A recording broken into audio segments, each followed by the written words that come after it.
And we're live. Roll up, everybody. Gather, come and join. One man. It is that or your man again. Back in the house. You should be here. The thumb nail was put out there. So you guys should be gathered already. So if you are gathered, then welcome. Come into the comment section, introduce yourself. I'm going to put up the hyperlink in a moment. So if you want to come join me live on screen, come join me live on screen. The session has started. I am here. Where are you? One man went to mow. The eagle has landed. Water, only water. Water, only water. Where they see ma. Water. Oh yes, water, water, water, water, water, water, water, water, water, water. Water, only water. Where they see ma. Hapa o naido.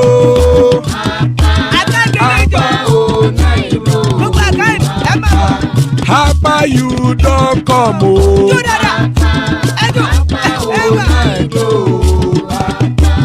Hapa o naido.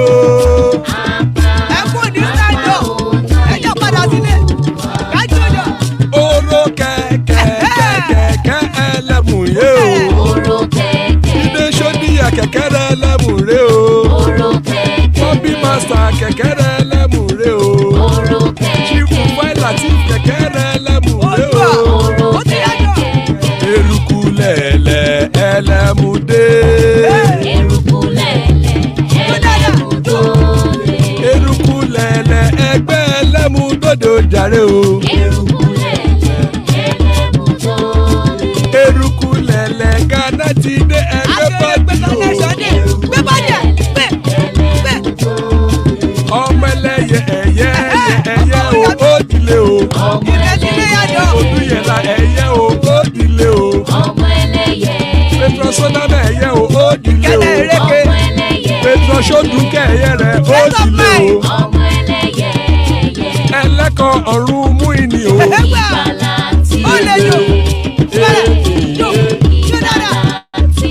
Àkùkọ ọ̀run mẹ́kọ̀.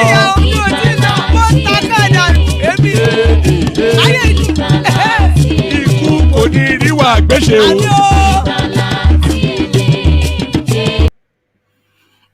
And there we are. Iku Koniru Agbeshe, the Kegites. So from the Kegites to even more important matters, unemployment rate under Buhari worst in Nigeria's history. It is not me saying this. It is not the PDP saying this. It is not the Afenifere social cultural organization saying this. No, it is the World Bank saying this. So authoritative statement coming from a reserved and a respected international organization. Unemployment rate under Buhari worst in Nigeria's history. A headline attributed to the World Bank. So we look into that.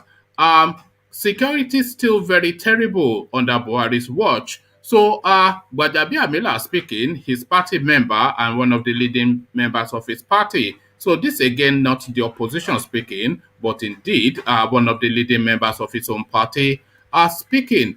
Sanwo Olu speaks to the Sunday Igboho space. Sunday Igboho, Sanwo Olu breaks silence, says people are working privately. So undercover work in the direction of Sunday Igboho. This is what we're hearing now from Sanwo Olu, that this is the goings on now that essentially the Yorubas are using to support their own. So Sunday Igboho, Sanwo Olu, Buhari, the World Bank, GBAJABIAMILA, all in play. I am here. You should be as well. The hyperlink is in the comment section. So if you want to come join me live on screen, then just click on that hyperlink. One man went to mow. The eagle has landed.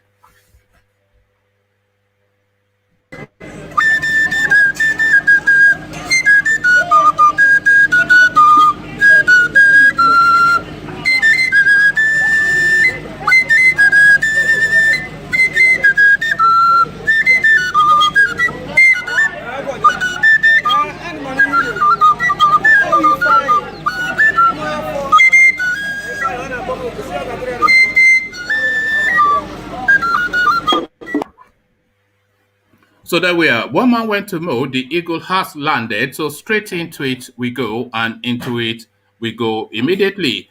Our unemployment rate under Buhari worst in Nigeria's history. Headline attributed to the World Bank. A new World Bank report has indicated that the unemployment rate in Nigeria has risen more than ever in the history of the country under the Buhari-led administration. For a nation, unemployment rate is defined as the percentage of the labor force population who could not find at least 20 hours of work in the reference period. The report says that the rate was significantly higher for Nigerian youth, 42.5%, compared to non-youths, 26.3%. The current rate of unemployment in Nigeria has risen fivefold from 6.4% in 2010 to 33% of hitting 33% as of the last quarter of 2020 per National Bureau Statistics report. The Washington-based organization said the unemployment rate, which started rising sharply in 2015 when Buhari assumed office, has been worsened by the C-19 pandemic, leading the country into a recession. The rise in unemployment rate has been particularly acute since 2015-2016 economic recession and has further worsened as C-19 led to the worst recession in 4 decades in 2020, the paper reports. The report, which was published in collaboration with Rapid Social Response Trust Fund and Korea World Bank Partnership Facility, puts the rate of unemployed male in Nigeria at 46.4%, whilst that of women stood at 40.6%. The World Bank opined that the growing number of Nigerian citizens seeking asylum in other countries is as a result of economic issues faced in Nigeria. It stated that from 1990 to 2019, migrants from Nigeria, it stated that from 1919 oh, pardon me, I can't get the words out. It states that from 1990 to 2019, migrants from Nigeria has risen from 446,806,000 to 1.4 million in that period. A World Bank projection in March 2021 had predicted that no fewer than 20 million Nigerians will be plunged into poverty before Buhari leaves office. In a report in June, the World Bank warned that Nigeria's 10-year economic gains could be reversed under the Buhari regime. Though Mr. Buhari claims his regime has lifted 10 million Nigerians out of poverty, the World Bank maintains that 7 million Nigerians became poorer under Buhari in 2020. Buhari, in an interview with Arise Crew in July, blamed youths for worsening rate of unemployment. He asked the youth to be of good behavior so foreign investors can come into the country. Nobody is going to invest in an insecure environment. So I told them, that is his ministers, I said they should tell the youths that if they want jobs, they have to behave themselves. Mr. Buhari said. So the totality of Buhari's economic recovery policy is to tell the youths that if they want jobs, they have to behave themselves. So the worst that Nigeria has ever been, of course, this is not news to anybody. It is the living experience of every single Nigerian that this period that the country is going through now is the worst that it has ever been in the history of that country. And that is in every sphere of that country, from security to economics to public moral and public morale. Everything has just collapsed. The worst it has ever been, according to international report. So according to report coming out of Nigeria itself, still the worst, So according to words coming out of Nigeria itself, still the worst it has ever been. Security still very terrible under Buhari's watch. It is not me saying this. It is not Uche Secondo saying this. It is not XYZ saying this. It is Gbajabiamila, one of the stalwarts of the APC party, saying this.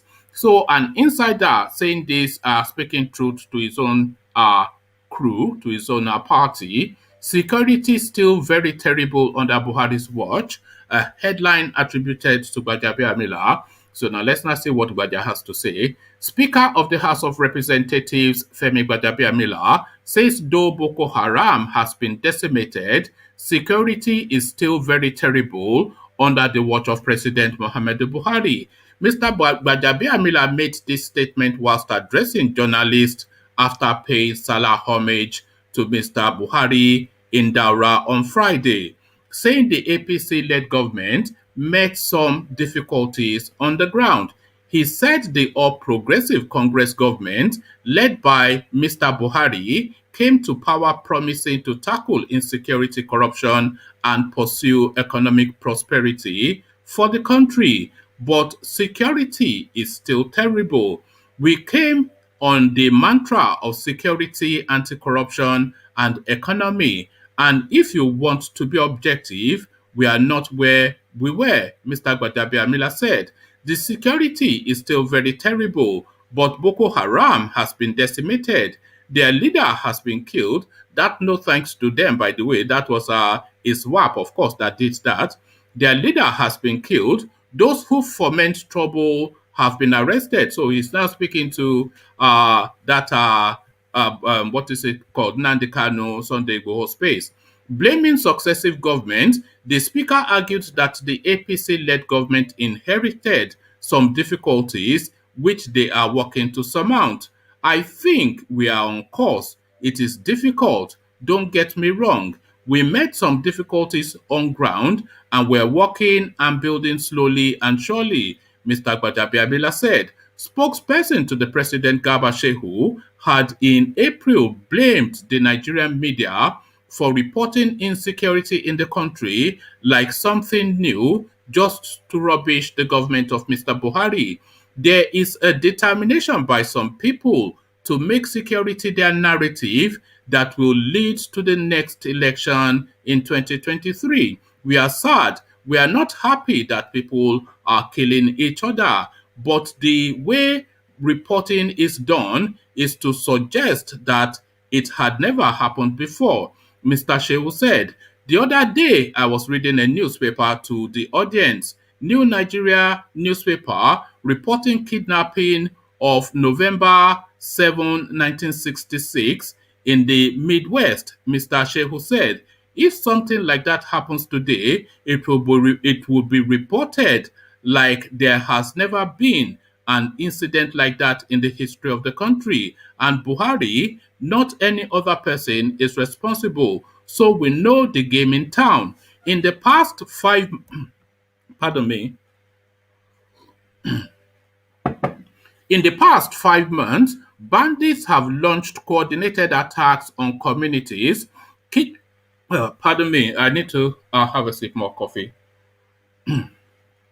So there we are. Yeah, in the past 5 months, bandits have launched coordinated attacks on communities, killing and abducting school students in hundreds across Katsina, Niger, and Zamfara states. About 136 students kidnapped in Tigina, Niger State, and the majority of abducted Bethel Baptist School Kaduna students are still in bondage as at the time this report is filed. On Sunday, July the 18th, a Nigerian Air Force fighter jet was downed by bandits in Zamfara State. The pilot fortuitously escaped with injury. So that is the state of security. But Agabashe is telling you no cause for alarm. No cause for alarm, but should Sunday Igboho be alarmed? Sunday Igboho, Sanwo Olu breaks silence, says people are working privately. So coded words, so let's decode it, let's decipher it. Governor Babajide Sanwo Olu of Lagos State has reacted to the report of Yoruba activists. Governor Babajide Sanwo Olu of Lagos State has reacted to the arrest of Yoruba activist Sunday Adeyemo, popularly known as Sunday Igboho, in Cotonou, Benin Republic. The governor, whilst addressing newsmen at the polling unit 019 Ward 8 Ikoyi 2, for where he cast his vote during the local government slash council area elections on Saturday, stated that some stakeholders in the region are working behind the scenes regarding the arrest and detention of Igboho in the West African country. He stated this whilst responding to questions on why Southwest leaders were mum on the arrest of the Yoruba Nation freedom fighter by authorities of Benin Republic. Sanwo Olu stated that these are very difficult times for all of us. I can assure you that people are working behind the scenes. At occasions like this, it is not how many press people you call. I am aware that a lot of people have responses that they are doing quietly and privately, and it does not have to be a public conversation. Recall that Igboho was arrested alongside his wife on Monday at an airport in Cotonou whilst allegedly trying to flee to Germany. His wife was released on Thursday after a hearing on the activist extradition to Nigeria, but Igboho was remanded following the adjournment of the hearing. So that is Sanwo Olu speaking coded words to the space. So of course, you can decipher as you will that coded word. Only Ego has taken up the offer to come and participate. So we hear from Ego then, and then if no one else comes in, we'll shut it down. So Ego, good to see you. Ego. Yeah, Good, good to see you, one man. You don't need to shut it down. People are coming. Let's just hello. If Can you people hear are me? not around, then I'll just I'll just have a chat Good with you and shut afternoon. it down. Good afternoon. Are Can you you hear there? me? I can hear you, Ego. No. We should keep the conversation on. They are coming. People are Oh, okay. interested in hearing No, the issue. We should keep it on. People are coming to okay. So join. let's keep it going then. Yeah. No, The no, no, World no, Bank. no. We have even. No, it's I'm fine. here. It's fine. Can you hear me? I can hear you, Ego. One man, can you hear me? I can hear you. Can you hear me? Yes. So that's fine then. So let's get to it. The World Oh, Bank are saying that unemployment all in right, all right. Nigeria. Let's keep it going then, please. I'm with you. The World Bank are saying that unemployment in Nigeria is the worst in history. So we've never had it this bad, is what and some of these figures are actually quite alarming. 46 point something percent of our adult males in Nigeria are unemployed. So unemployed means working less than 20 hours a week. So 46.4%. This is it. I mean, just half the male population is what they're talking about. 46.4% unemployed, 40% of women unemployed, and you're wondering why prostitution is rife and all this miscreant behavior all over the place. Are you there? Are you there, Ego? All right. Are you there, Ego?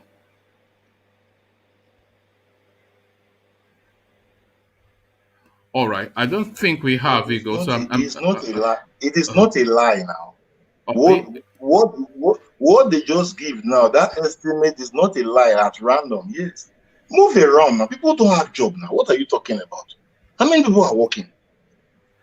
It's not a lie. Not that they are just painting that figure there. We must try to. The little people that are even managing, some are trying. Hello? I can hear you, Ego. Very well. I'm here. I can hear you. Yeah. Very well. I can hear you. And I'm also contributing. I don't know if you can hear me. No, I can hear you. Just carry on, Ego.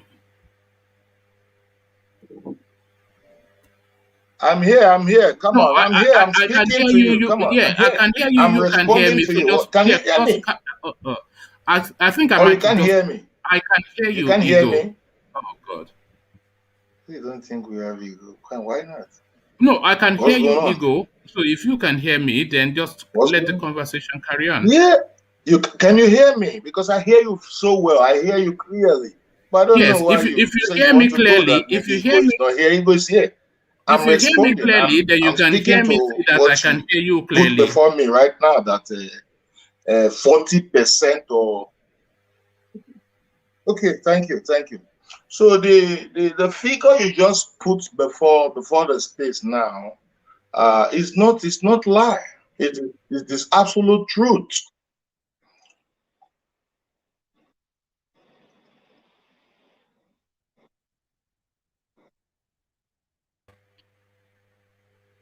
Yeah, so they're saying 40 to Good, 46%. good. Yeah, good. So when you look at it, I can hear you. I can hear you very well. So just when you look at the figure that was given right now, it is not a lie. There is no lies about it. If you go into the streets of this country now, you see virtually 6 in every 10 women are jobless. It's the truth. Yeah. It's a terrible situation though, because I mean, you know that there's unemployment in the country, but then when you now have data backing those figures up, then it just tells you just how alarming it is, the worst it has ever been in the history of that country. So yes, there's unemployment in virtually every country. Okay, so I think we've lost Ego there. All right. So I'm just going to round it off here, because obviously I brought you the narrative, but nobody wants to come and have a conversation around it. So just to give you the headlines again. Hello Dan, what's up? I'm cool, man. Oh, Good afternoon. are you supporting the team today? Is this for the Olympics? Are you I'm wearing? just coming. I just saw that you said, You saw that I said what? I was watching. I was watching the time that you wanted to tell Ego that you want to shut it down. I said, no, why would you shut it down? It's not really necessary to Yeah, shut because it I was down. trying to have a conversation with Ego, but of course, Ego is trying, but the network, he couldn't. He couldn't. I think he was hearing me almost like 30 seconds after I speak, and then I'm speaking to Yes. him, and then he's speaking to me 30 seconds behind, and then it's just turned Yeah, into like a messy, the network in Nigeria. So it's of, just so that was starting to Understand. frustrate me. So I just thought Oh, I'll that's just okay. stop it. ex- Yeah, Ego. exactly, because this is network of Nigeria. It always Yeah, like that. yeah. Mm. So yeah. I'm fighting it out to get that with you. You know Nigeria it is, man. I'm doing my best, man. No, I'm no, that's here. what Sorry, ego, man. This is network, man. The whole thing ego. is That's full. Of course. Yeah, the whole thing is full, and I can't cash it. I'm wondering. So yeah, I'm here. that's Yeah. ego. That's exactly what I was saying. That you are trying your best, but I was just saying that before you came in. So we all It's know, tough, So I'm trying we know to. what. Yeah, yeah, But this is what yeah. leads to Yes, yes. unemployment. Now, when they can't even provide an internet system for people to be able to earn their money internationally, Exactly. so it doesn't Exactly. sense. We. This is the problem. This is the unemployment right here, isn't it? Dan has Oh, of joined us. course. Well, So These people, I these don't need to people were introduce myself. completely I'm calling accurate. from They are Germany right now. accurate when they say 6 in every 10 women, or mm, even 7. It's true. They're accurate. What are you saying? It's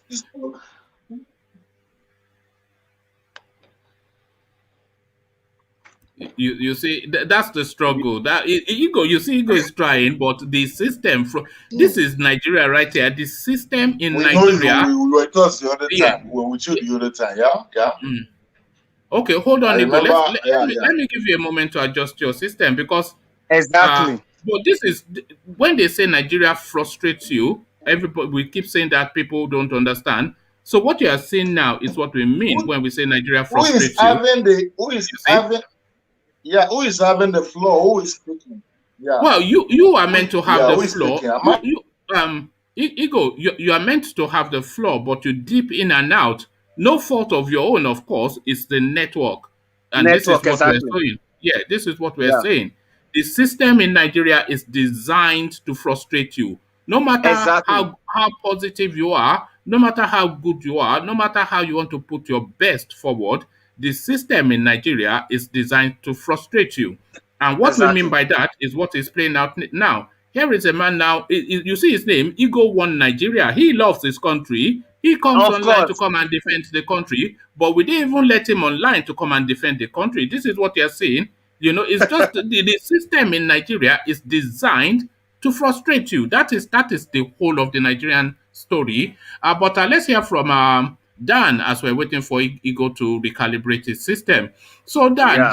this data that we're seeing, unemployment in Nigeria, 46.4% male across the board. They are unemployed, and they're saying unemployment means somebody working less than a 40 no no less than 20 hours a week is what is defined as unemployment.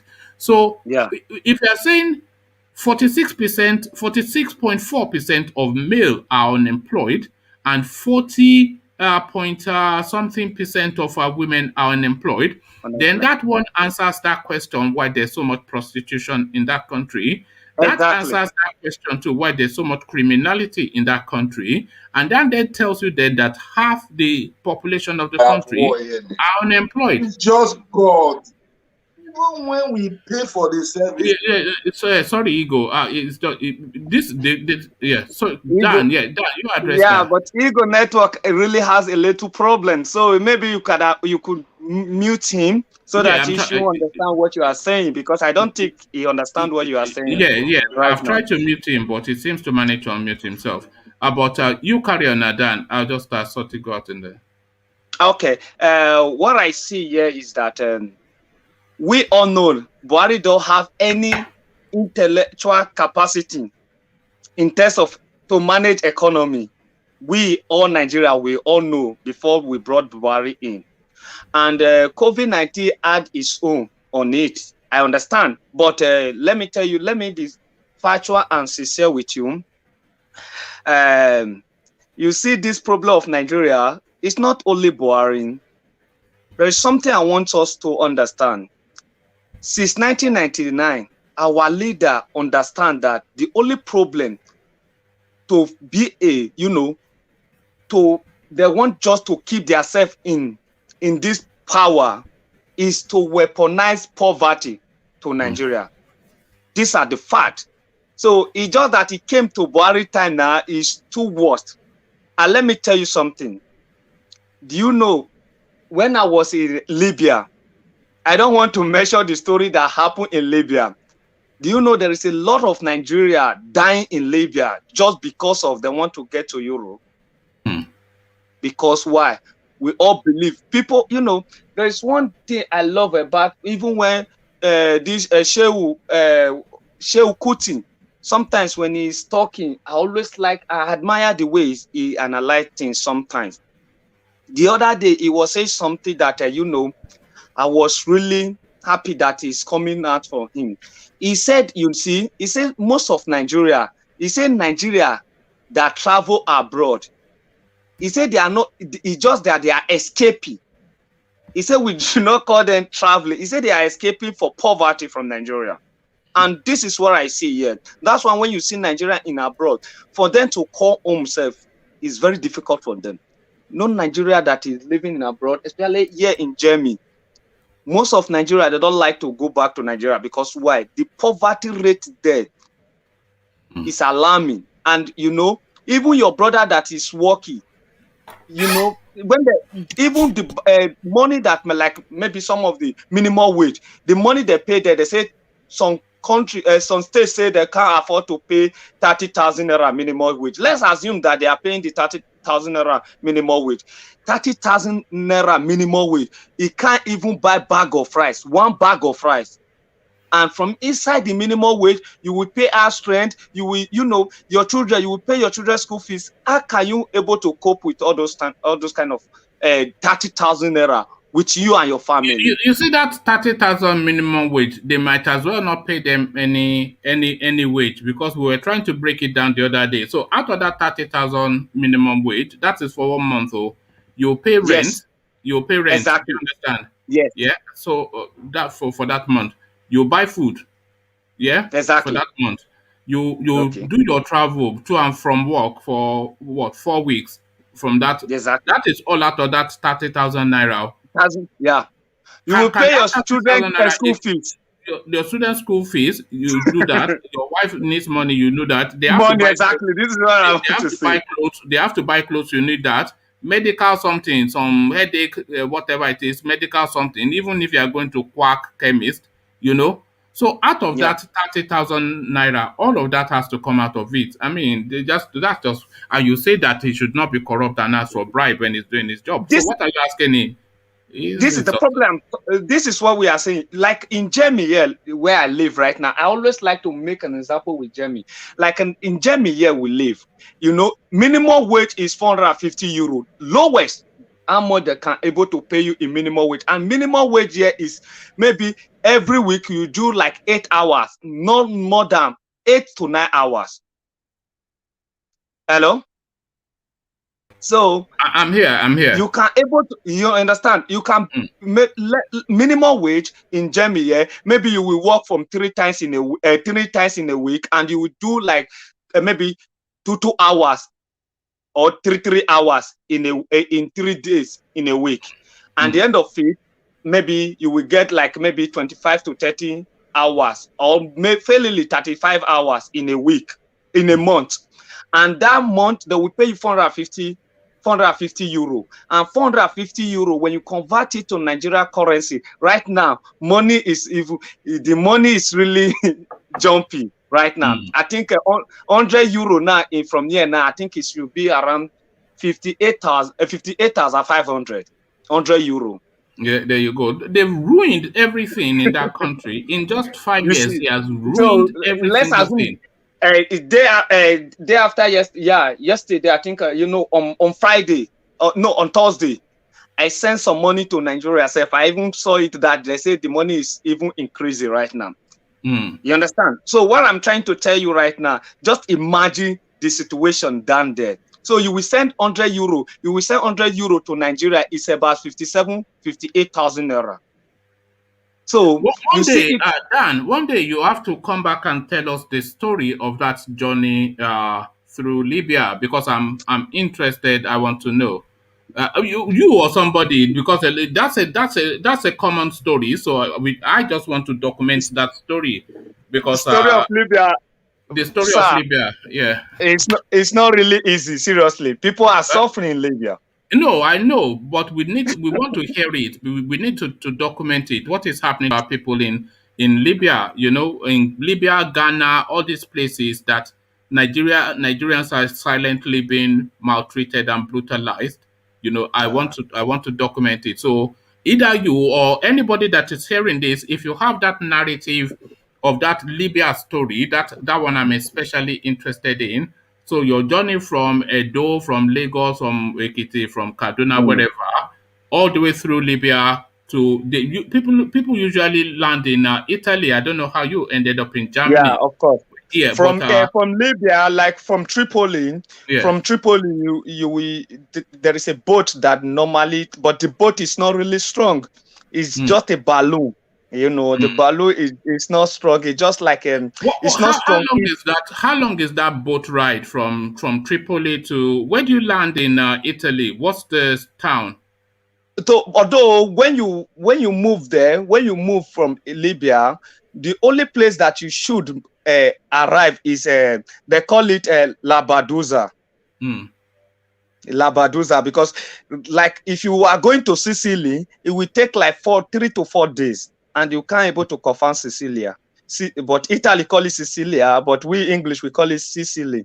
But the Sicily, if you are heading to that place, sometimes when you are get into the middle of the Mediterranean Sea, maybe you might call rescue. Then maybe if they are around, maybe they might come, something like that. That we come to rescue the people. But mainly they always ask you about if there if there is a pregnant woman, like kids, those are the things that they will first of all ask. Maybe you say, yes, those people are there. So maybe they will tell you, okay, don't worry, give us some time. Maybe they will ask you like 20 minutes time, we will be around you. So, but you need to send the location with your GPS, with your Turaya, you need to send the location, forward it to them, they will use the location to trace you. Those are the things you have. But when you talk about from Niger, from Agadez to Libya, this is another totally different journey entirely, because you are passing the Sahara Desert, and it will take you maybe like maybe 3 to 4 days. Then you will get to them. You understand? You get to Libya, because sometimes water, there is no water. The story is really, it's not what, it's not story that people talk, but still yet, people don't care because of why? People want to make hand. They want to make living. People don't even care. Even when people, you will hear that they say almost 5 boats that they pushed yesterday, all of them went to the sick, and no one of them they're able to rescue. And people will still tell you that those are their fate. My fate is different. We in Nigeria, we have some things that is really quite, so when some bad thing happens, all Nigerians knows that every 7 Nigerians, 10 in every 7 Nigerians are tired of Nigeria. 10. 7 in every 10. Of course. 7 in every 10. They are tired. They are just there. 8 in every 10. They are just there. They are tired. There is no thought about it. We are seeing everything. I don't want to. Not because. Okay, yeah, I don't want to. I don't want to cut word from your mouth, but let me tell you something you need to realize. Even from this abroad, Nigeria are suffering. Some people are going for prison, which they don't know nothing about it. But people are dying, even like power and chickies. But they would prefer to even die in this abroad than to come to Nigeria. Do you know what Nigeria government have turned Nigeria people into? Someone was saying it in Arise News. A man was saying it in Arise News. I watch him. I watch him. Yeah, it's a Benin man.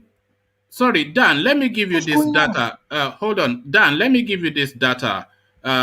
This is why I was looking to hear from you. It says the World Bank opined that the growing number of Nigerian citizens seeking asylum in other countries is as a result of economic issues faced in Nigeria. It stated that from 1990 to 2019, migrants from Nigeria rose from 446,000 to 1.5 million. So that 1990 to 2019 is what you're looking at. So 1990 so then 2000, then so that's 10 years, and then 2010, so in 30 years it's grown threefold thereabouts. So 1990 to 2019, from about 400,000 to 1.5 million. This is the amount of people just streaming out of Nigeria, and the reason that they are saying is just the harsh economic conditions, and those economic conditions now the worst in history. So Nigeria essentially a hellish, this is what the World Bank is saying, a hellish place. There's something I came to realize is that you see the problem right now, SFM. This analysis they just brought out, it's not for me, Seth. I think they even reduced the number. They reduced the number because they were error. But yeah, this is what I want to tell you, because when you go to Libya right now, because right now I think they have a little problem. They block the pushing. They block the people that's from Libya to Italy. They suspend it right now. So that's why you see a lot of people. They are Libya, we call it tranquil. They are just there. They don't know what to do now, but they can't able to come, because now sometimes even from Libya they kidnap people for ransom. I was kidnapped. What? But this is story of other day. I was kidnapped. Do they not know that people are running to escape poverty? Who is going to? They don't know that people are running to escape poverty. Is it rich man? Let me tell you something. Let me tell you something you don't know. That we kidnap you. You know, there's something you need to understand. We need to change our mindset as in Nigeria. The government is not the only problem we are facing. We individual, we are even the biggest problem of ourselves. Maybe people might not, maybe they might say I'm wrong for that. But let me tell you some story where I came to realize. When you come to Libya, even from Nigeria people in Libya, that we arrange with Arab person, that we kidnap you, that we be giving you, there is bread in Libya, it's a strong bread, they call it onza, that we be using it to feed you morning, afternoon, evening.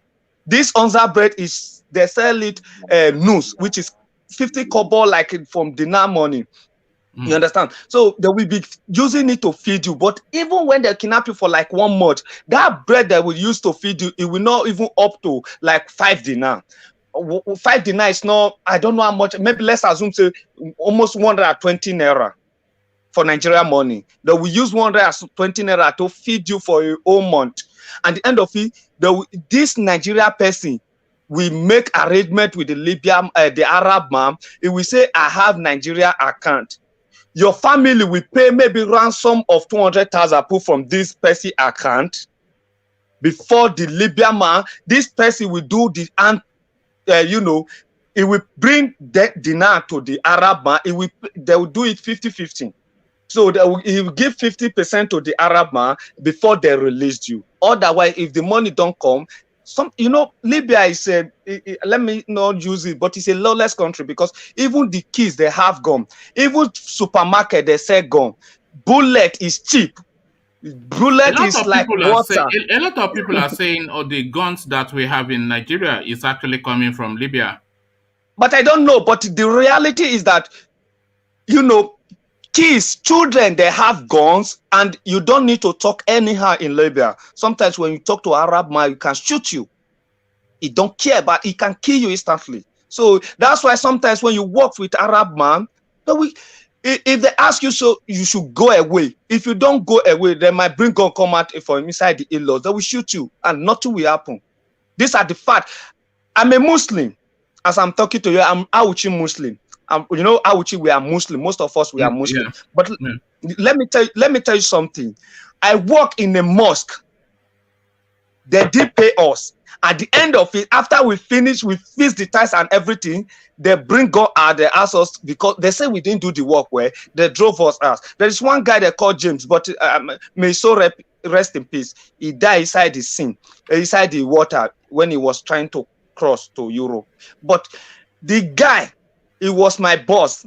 We work after, they should pay us 1,700 dinar, which is equivalent to like then dinar is equivalent to dollar, because a little different, because the currency was very you know, very powerful. So it's just equivalent to dollar. Let's assume that $1,500.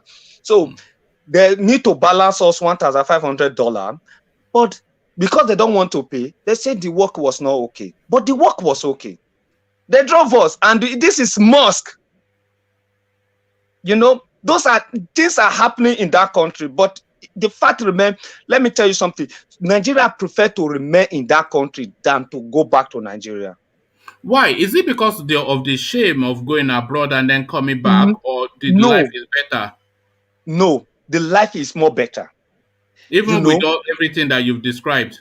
Yes, the life is just that your life is not secure. But when you talk about, like, you can take just like you can take like 5 dinar, which is like 5 naira from Nigeria money. You will take it to supermarket. You almost close the supermarket. That's living condition then. Even the fowls, full chicken is half dinar. It's not even up to 1 naira. Half news. They call it news. You know, the living of there is not too much, or it's okay. You don't have problem. You can eat and you can do everything you want. But it's just that your life is not secure, because they call you camarade, which is meaning is that you are a stranger, foreigners. Camarade, they don't want to see. Sometimes they call you camarade, they will ask you, you know, these are the things that is happening there. The country economy, it was okay, even when Gaddafi was there. But the problem is that the people are wicked. These are the problem, especially when they have access to guns and ammunition. So even you will see somebody will bring for AK-47 to 47 to you. They will ask you to just bring small money. He will give to you. What are you going to use it for? You don't need it. So one man, sorry to interject. What is your opinion with regard to Gaddafi? Hello, sorry to interject. Gaddafi is a complex. Yeah, no, Gaddafi is a business deal that went wrong, isn't it? But Gaddafi was the business partner of the Bush family and the Blair family. And then, of course, when they no longer had need for him, they just killed him. And he was also pushing for one African currency, which was going to affect the dollar. And of course, they don't want anything affecting the dollar. This is the fight with Gaddafi. This is the fight with China. This is the fight with everybody. You know, everything is underpinned by the dollar, the petrodollar, the this dollar, the global economy is underpinned by the dollar. So if you remove that underpinning, then you slash the American economy. So, but it was nothing to do with terrorism or anything, though. They just, you know, it was a nuisance. It was starting to affect them economically, and they just, you know, they yamutu them. Do you agree? Do you agree with the decision of President Obama under his leadership, with whatever went wrong in the killing of Gaddafi?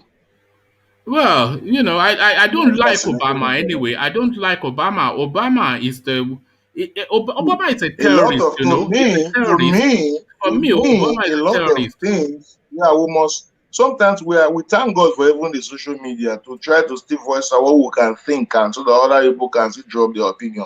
To me, there is no basis for Obama to ever allow Gaddafi to just go away like that in the name of he has been in committing one crime back. This they call God. No. This taking away of this thing, Gaddafi has built his country very well, even better than Europe. Across the European country, when Gaddafi was there, the citizens of Libya, even the ones who don't work, has access to cars, money, house, everything. Everything you can think of. The real problem is the whole of the Sahel region is now awash with weaponry. You've just heard Dan now giving you a first-hand account. Okay, why? Why? No, this has been like that. It was because of the leadership. No, it's not because of the leadership. What's happened is they've gone in there and they've blown Libya up. But Libya is the most armed country in Africa, especially in those small arms, not the nuclear jets or anything, but in small arms. Libya is one of the most armed countries in the world. So they've gone in and they've blown Libya up, but there is nothing to secure those weaponries. So all these Tuaregs, all these nomads, they've then gone into where these weapons are stockpiled, and they've just opened up the place and they've just carted off all the weapons. We're talking vast weaponry. So all these AK-47s, all these machine guns, all these things that you are seeing streaming, all the weaponry, a good 40 to 60% of the weaponry of Boko Haram, the insurgencies, the armed robbers, the bandits, these are all Libyan weapons. So they've gone in and they've removed the Gaddafi, and those weapons now have then streamed into the Sahel region. And that is what you're seeing with Boko Haram. That is what you're seeing with the band. These are all Gaddafi weapons anyway. What is happening in Nigeria at the moment is Gaddafi weapons. That is my own understanding. And I think Buhari said as much himself. Yeah, you're right.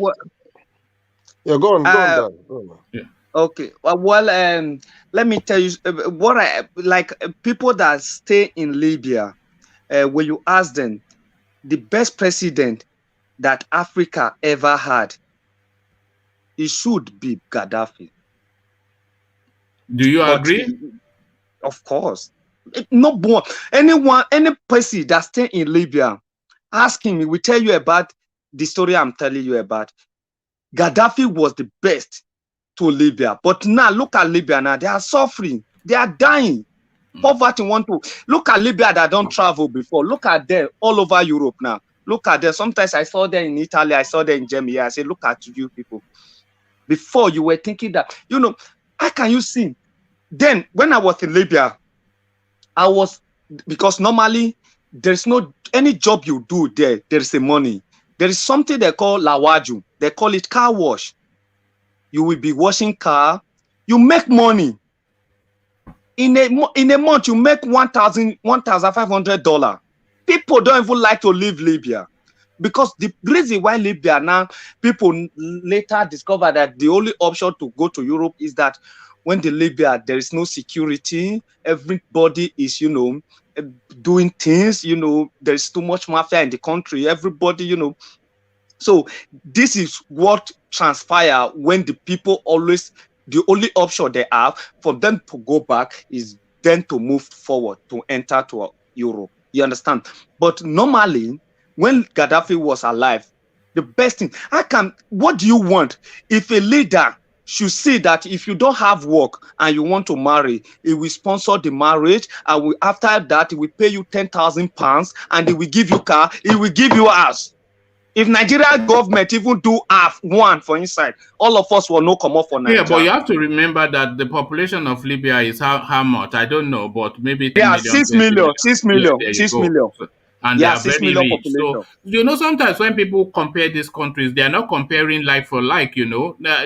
I mean, Nigeria has to cater for 200 million people. So it's easy to give 6 million people 10,000 pounds or whatever. But when you're dealing with 200 million people, it's a different thing.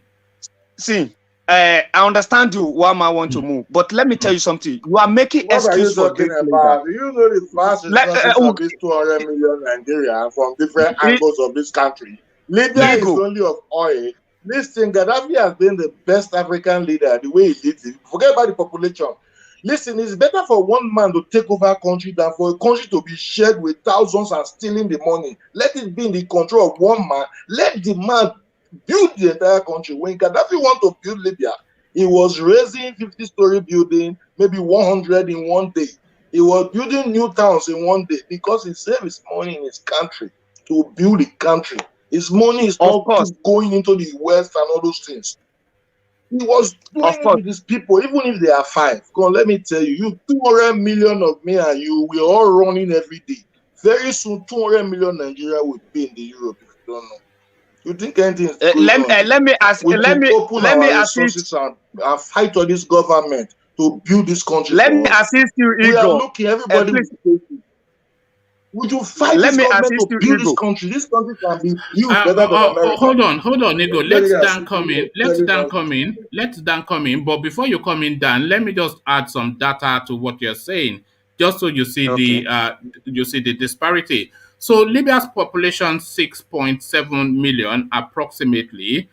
Libya is the 30th.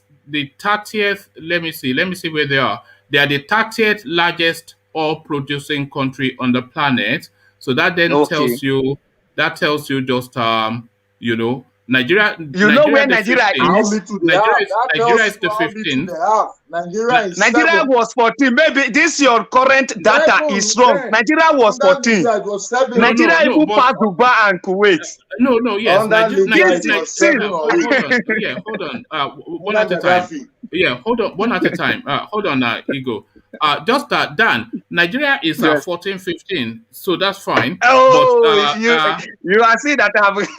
No, you may be right, but what I'm looking, it says 15, but you are saying 14, but it's not much of a difference. So Nigeria is round about 14, 15, and Libya is round about 30. So they're the 30th largest oil-producing country on the planet. But their population is under 7 million, and Nigeria's population is close to 240 million. So you see the amount of people that Nigeria has to cater for in terms of infrastructure, in terms of provision, is completely different from. So, I mean, Libya, they should be even giving their people more if they are producing that much oil for that little a population. So that's my point. Okay. Let me counter that word where you talk. There's something you need to realize, yeah? One thing where I want me to understand there, Libya, this man, when you want to get married, it will give you 10,000 pounds. It will buy any car of your choice because it normally give crude oil to any company that produce cars. It will shift the cars, they will put it in on its way us. Then when you want to marry, you choose any choice of your car, and every year. Sorry, Dan, sorry. Wait, Ego, wait first. Sorry, Dan. I don't want you to mention this guy by all those kind of things. This man a great leader. Don't mention him by buy car for woman go marry. I don't want you to be talking about this. No, hold on. Ego, hold on. Dan has lived in Libya. So he's speaking from a direct. Read more about it too. Also, no, but you have read, but he has lived. Reading is different. Experiencing is he has lived in Libya. Do you understand? So he's speaking a direct experience. So what I'm trying to tell you now, when you go to Suprata, the state that Gaddafi come from, since I've been in Europe, I never see state where you find like that state. Suprata. When you come to Tripoli, forget about it. You go to Benghazi, what are you saying? So even when I'm trying to tell you all those kind of places now, and this land is a desert, completely desert, and they did everything like normal. In fact, Nigeria, money that they used to construct road there, it should be more expensive than Nigeria's construction. Maybe if you want to construct road from Nigeria, because this place is totally sand. It's a desert. You understand? What I'm trying to tell you, if they can spend money, even the 1x2 of Nigeria, why Nigeria? We are very easy to have excuse for Nigeria leader. Do you know that I remember some of my friends in Nigeria, they only want 50,000 naira to start business with it. You understand? Okay. Let me give you this example, Dan. So you and I, we both have. You have 100 naira, but with that 100 naira, you have to look after one person. I have 500 naira, but with that 500 naira, I have to look after 2,000 people. So you have 100 naira, you have to look after one person. I have 500 naira, I have to look after 2,000 people. Who gets the better deal, your person or my people? Okay, thank you very much. This question you asked me is not straight direct question. Definitely, I must throw another. That is Nigeria and Libya. Libya let me has tell 100 you. naira to look after one person. Nigeria has 500 naira to look after 2,000, 5,000 people. Okay, so okay. Then I want to give you answer. The same time, it's a question to you back to. Okay. Compare Libya to his state first. Compare Libya first. Ego, wait first. You're supposed to compare Libya to a place like Delta State or place like Port Harcourt. Compare Libya to a state. Because now 6 million people you talk about. Then when you make the difference of what is going on there, what did they? No, it's an unfair comparison. No. Ego, let me carry on. See, let's assume that I have 100 naira and I need to take care of one person, and I take care of the one person very well. The person say he doesn't lack, and you have 500 naira, and you need to take care of 2,000 people. At the end of it, even the 2,000, you didn't even help anyone. So who is more better good than each other? So the one that have only one person and take care of the person is more better than the one that have 2,000. If don't even take anyone, if don't even take care of anyone, if Nigeria don't even help anybody, no. Let me ask you one single question. Since when they born us for Nigeria, what did Nigeria don't do for you? What did Nigeria don't do for us? Let's be sincere. Look, what are you talking about? Look as you they beam for you they shine. Look as everybody they shine. Look as engineer they shine. No be Nigeria they shine. No be Nigeria cause this one. Oh,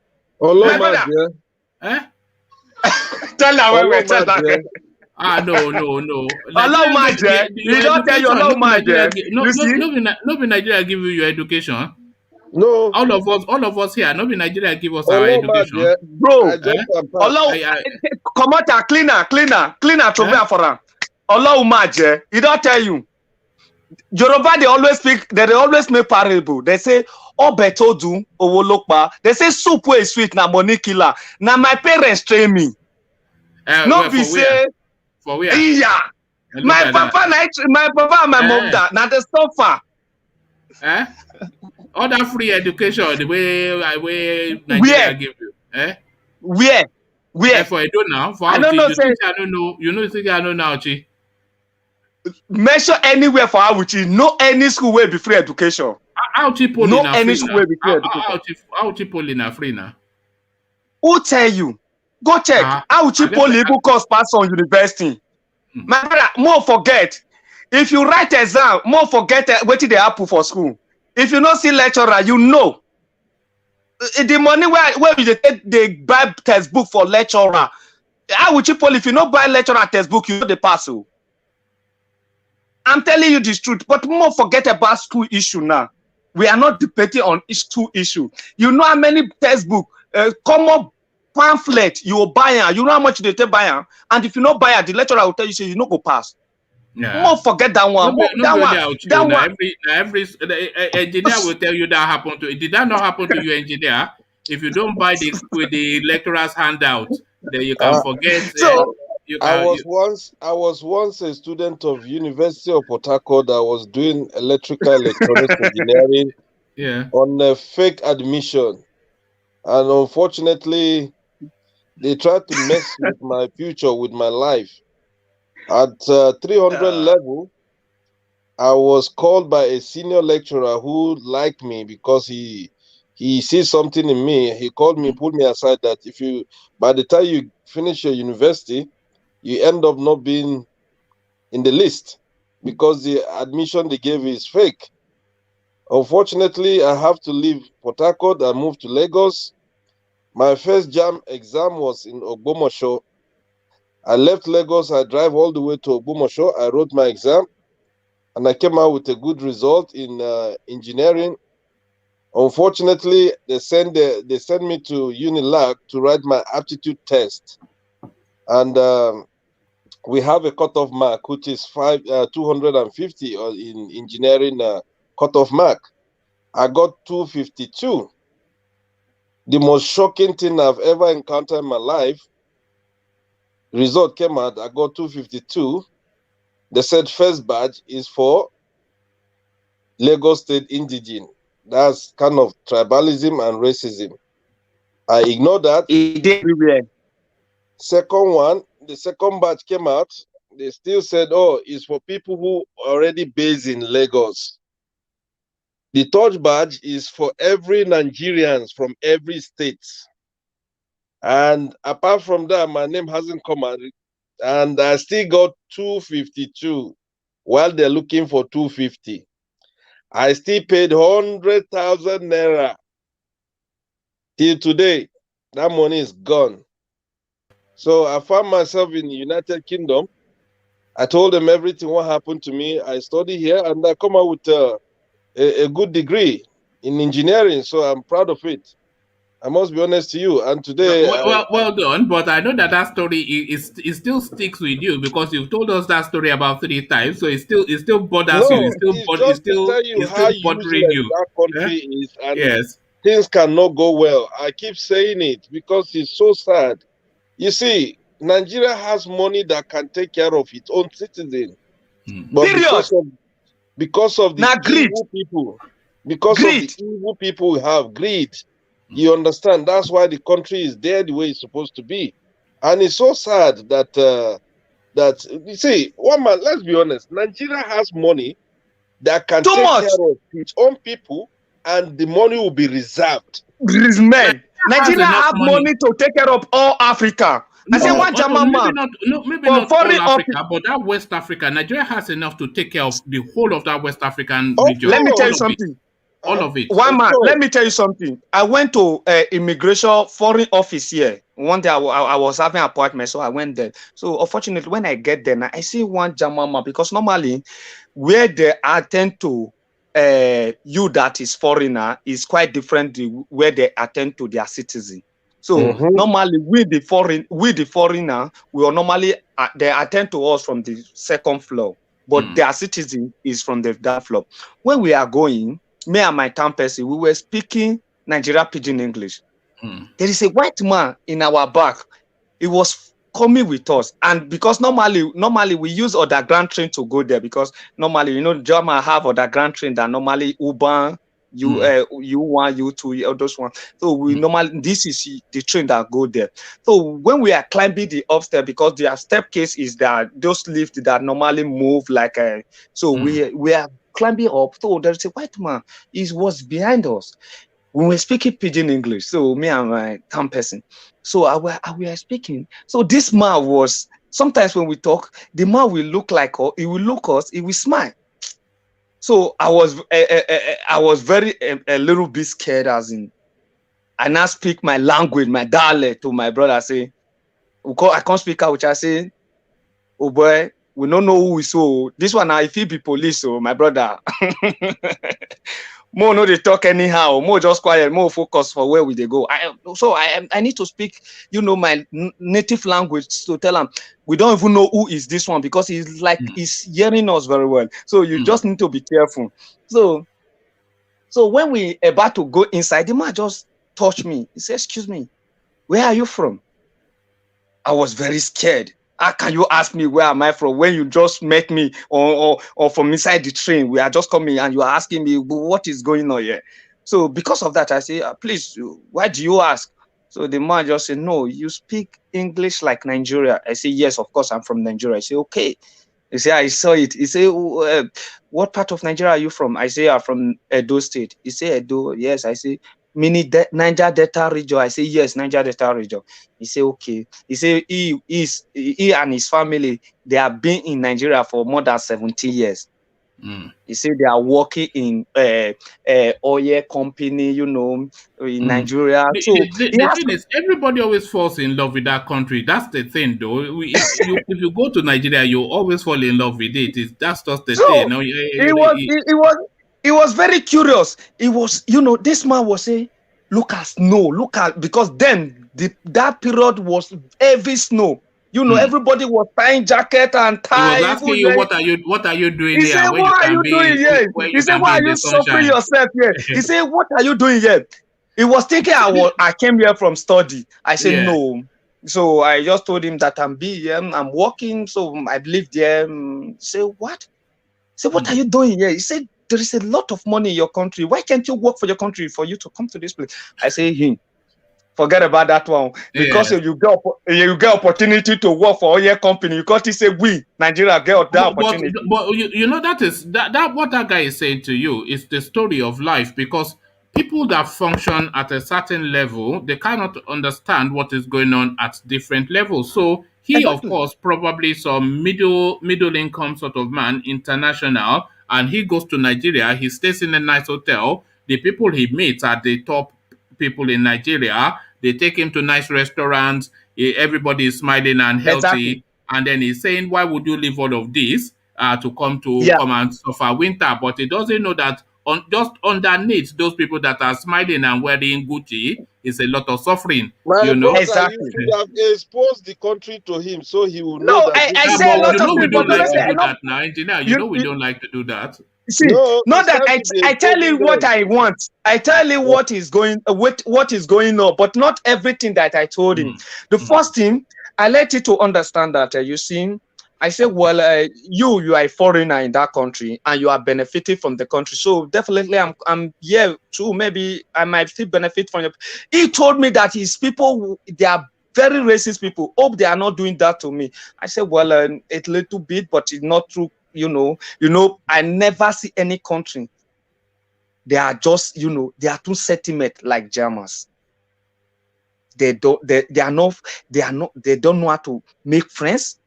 I think maybe the problem, the trauma they pass through in war, I talked, maybe it's still in their blood and it's still disturbing them. The one thing you have to understand about the Germans is there's two sets of people, maybe three, but really two. There are two sets of people that you have to understand this about: the Germans and the English. The Germans and the English, they presume a superiority over everybody on this planet. They just presume that they are better Exactly. than everybody on this Every planet, other one. and they look at their history to see why they should feel that way. The Germans give you all of the technology that you use in the world, so they see themselves as the cleverest people on this planet, and On all of the planet, data. yeah. So they don't really, when they see you and you, a black person as well, I mean, they just really, when they see you, they see somebody that should really be carrying the bags, that should carry their bags behind them, but just because. So the Germans they just presume superiority, and the English, not so much the British, but the English, they presume that superiority too, because they've owned virtually the world. They used to own you as just property not that long ago, and now you are claiming that you are, so they just presume superiority, and they look to their history to do that. But the Germans and the English, you will always get that with them. They don't even do it deliberately to be wicked, though. It's just naturally assume that they are better than This you. is what I'm saying right now. Seriously. So this is what I see about them. But and the man told me that why can't you go to your country? You should make good money. Yeah, there's no money. People are suffering here. He told me that his family, all of them, they don't like to leave Nigeria. He have 2 kids in Nigeria. He have, he told me that the reason he came here, he said because there is a paper, there is a document that they want from him, from his company in Nigeria, that his government need to approve him for him. This is the reason he came.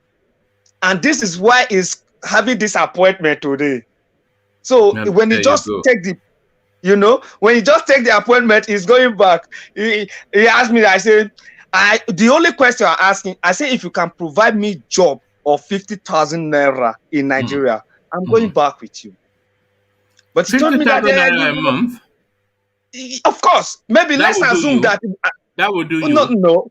No, but you know that he can't able to afford it. 50K do fine boy. You be not just to chop be life. You can't but do fine boy with, fine boy with 50K? You can't do fine boy with 50K. Let me tell you why I went to move. Not that I'm just too proud. Even 150,000 naira work, I know if he stay for Nigeria, because I don't see money where big part those one for monthly. So no be waiting, no be say I want proud. I don't care.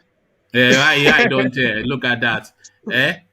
But thank you, Dan. I was going to abandon it, but you've livened it up. So stay with us, Dan. Let's just do the rounds. Okay. Engineer, we see you. Back to the narrative. The World Bank is telling us that the unemployment rate in Nigeria is the worst in history. But GBAJABIAMILA is telling us that the insecurity in Nigeria, GBAJABIAMILA being an APC man, of course, a senior APC person, but GBAJABIAMILA telling us that insecurity in Nigeria is the worst in history. And Sanwo Olu is telling us that he and others are making secret moves to protect Igboho. So those are the talking points to you, engineer. Is that your son that we just met? Oh, that's my little princess. Oh, that's your little princess. Hello, little princess. She just turned 4. Did she just turn? She just turned 4. Yeah. Hello, princess. Yeah, you know, for the past 4 or 5 days that the sun is too much. I think she has been affected with the weather. But I said to her, "Don't worry, I'll take you to the originality of that weather, which is Nigeria." Take her to the park, because we don't get too much sunshine in this country. So if the weather is out, take her to the park. But to the narrative, engineer. Okay, back to good afternoon, everybody, and good morning from any angle, or good afternoon or good night. To be honest, let me first of all start about Nigerian. If the World Bank will voice out like this, then that means everybody should know that that there's something wrong somewhere, because if you look at it, the level of Nigeria, how it is now, if you want to work for government, the government have agency that you will pay bribe. Imagine you pay bribe. You finish your university in Nigeria, you're hoping you will get a job. And the same job, you have to pay pay nearly 1 million naira, or at times 1 point something. Imagine the state of how that country is now. No. And come to think about the graduate outside there hustling, crying for job. So that means to tell you that the country is completely messed. I don't blame you, my brother Dan, when you said people, they prefer even Libya than the Nigerian today. Because that's the reality. But that is shocking and depressing, isn't that shocking and depressing? One man, this is, you see, I always say this thing. If today you have friends in Nigeria that you'll be hearing things, you'll be wondering what is happening in that country.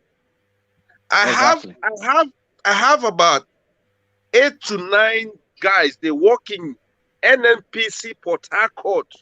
They are all Igbo boys. What happened to them? These guys, they have been working there just for them to apply to, like, request for pay rise. They sacked all of them. They sacked them.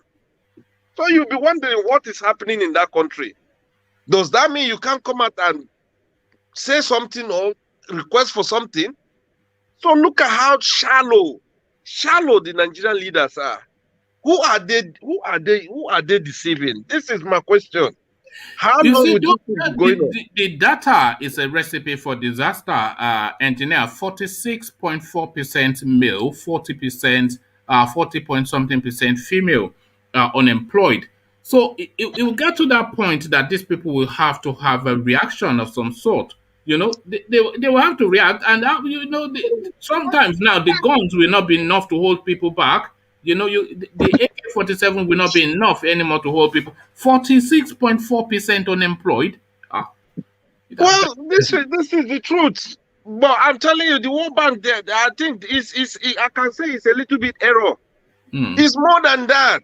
Exactly. This is what I said before. Exactly. It's more than that, one man. But even me, I'm querying that statistic because surely they must have something doing to feed themselves, One man, if Nigeria is good, nobody will leave Nigeria. Exactly. Let's start from there. If that country is organized and is fixed, nobody will risk their life passing through Libya. One man, after this now, I will send you a video. You will shed tears. It is a documentary. What Dan is saying Dan is even nourishing it. Exactly. If I send you a live video, what has been happening? I have everything. I store so many things. If I send it to you, you will shed tears. I'm telling you how people are being molested, how people are being tortured.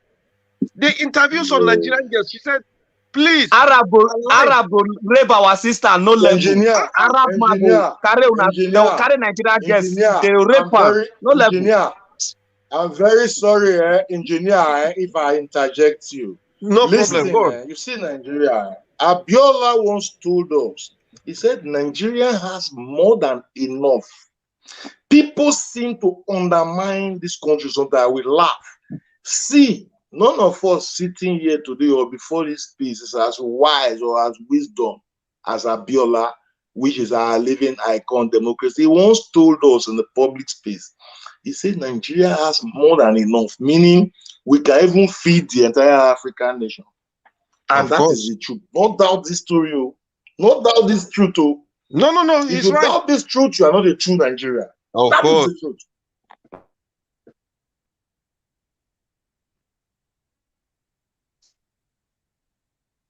So back to what I was saying. Yeah, back to what you were saying. Yeah. You see, let's just be realistic, one man. There's something that country. The only thing I can only say in that country is Nigerians have too much brain.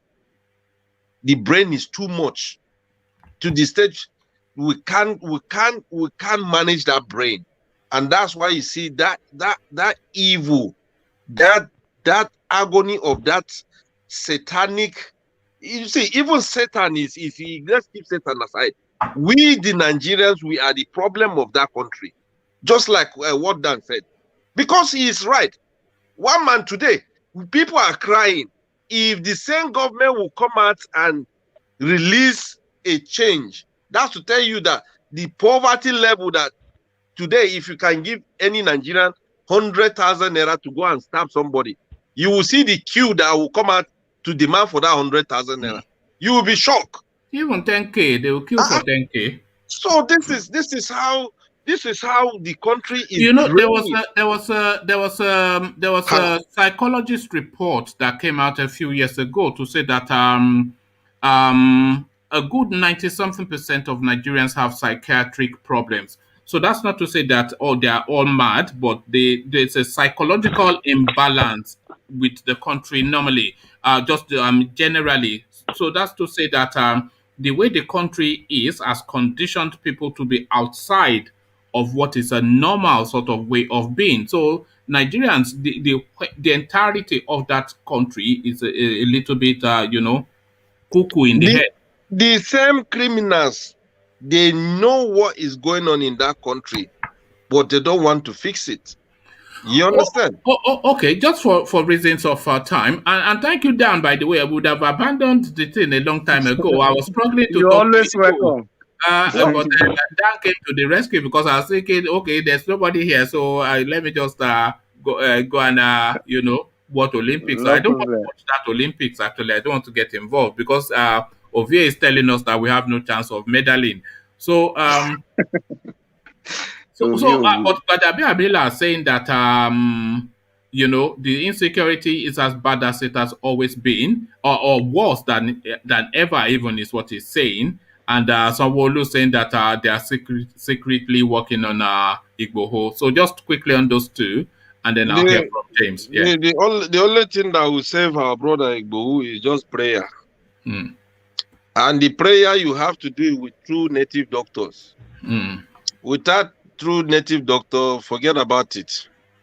Because these people, Nigerian government, they will pump money into Benin for them to hold this man like this.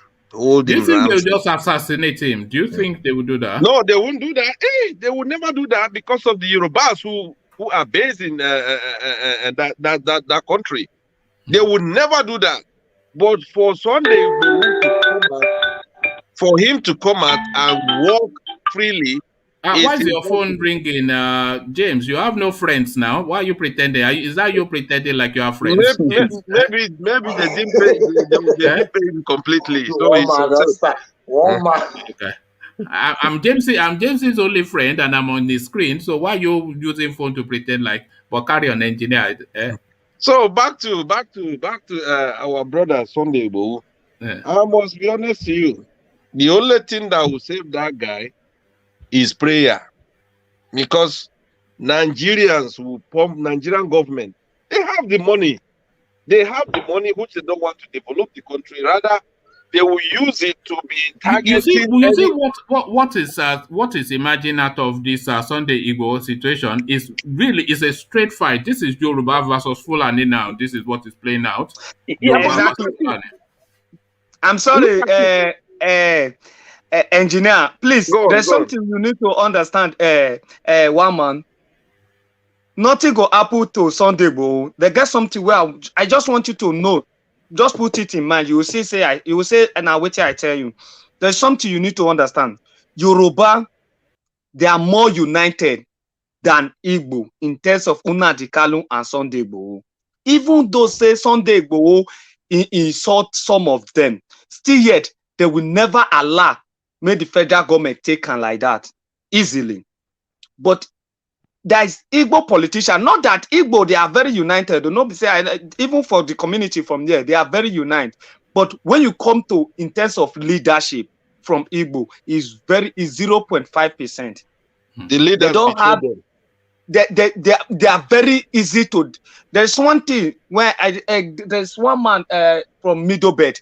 I forgot this man's name. He was saying something. He said every time this man that what is this general that fought this during the time they fought Biafra war, Yakubu Gowon. Yakubu, yeah. Yeah, he said the only mistake he realized he make is that if he know that Igbo loves money, he will not go for the war. He could have given Igbo money, then the war should not be happening. So what I'm trying to tell you, not that all Igbo, but the leaders of Igbo, you can promise them with small things, they will sacrifice. They will betray their people. You understand? They will betray. This why the other day when you ask, but if I say that now, you people will attack me. You are saying my word though, but you are saying it. But if I say that now, you know, we see one man went to move. You know, the first time I came here, you asked me about Nnamdi Kanu. I told you one man they will attacking. Yeah. I told you I don't want to contribute about Nnamdi Kanu issue because the reason, because sometimes when you are saying something, irrespective, you are saying the truth, and as far as you don't support Igbo, their narrative, they will come against you. Although I don't have problem with Igbo, most of them here, most of Igbo people here, we are living together. We have even the way I'm playing ball every Sunday. Sorry, Dan. What is the population in Germany according to data? Because my understanding is the Nigerians in Germany, there will be about 60% Igbos, maybe about 30% former Bendel State, Edo Delta, and maybe 10% Yoruba. So that's just my own estimation. But what is just roughly who is which Nigerians are there in Germany? Like I look, Igbo we look like let's assume that will be 50%. Yoruba will be like 45% because Yorubas they are still much here. Yoruba are still much here. I know that Yorubas they come to the UK, but I don't know that they go to Yoruba are much here. Most of them. Yeah, most of them, they have all the documents. They have German passport. Some of them, they will relocate to UK. They will stay there because of German passport is very strong. You know, some of them, they will be coming, going, you know. But normally, the Igbo have like 60%. Yoruba have 45 to 46%. While the remaining like Bende and you know, Niger Delta, maybe we are not too much. I think it's not that Edo people are coming due to 2014-15 when the Jama said okay they should open. But normally Edo people, they are much in Italy. Like me, I was in Italy. I'm from Italy, came here. So because I see that there's no job opportunity in Italy, you know, the way of living there is really difficult, and I can't able to cope like that. So I came to this place. When I see I have job, I have everything here, I just relax here. So I always visit maybe once or twice in a year in Italy. You sit down. that your mansion, Fauci, you don't reach decking. You don't reach decking level, your mansion. No. No. Because James is building almost in 4 hours now. So I want it to complete in 5 hours. So I will ask him to give me one land so that I should build mine. No. Because James, I'm looking. James is not building a house. So James is building a village. You know these people like James. This one are traditional money. This one, you know, just called him now. That's why he just disappeared. Let me tell you something. Let me tell you. Say if James drop biro for in garden and oil go come out. This straight away. One man, let me tell you, there's a big hotel. So na dollar billionaire be this. So you dey think say like there is big hotel that James is building now. It's around you know, Airport Road for Benin City. If you see the hotel, I just want to at least even though I clean a bit there. Now that area all the them they live.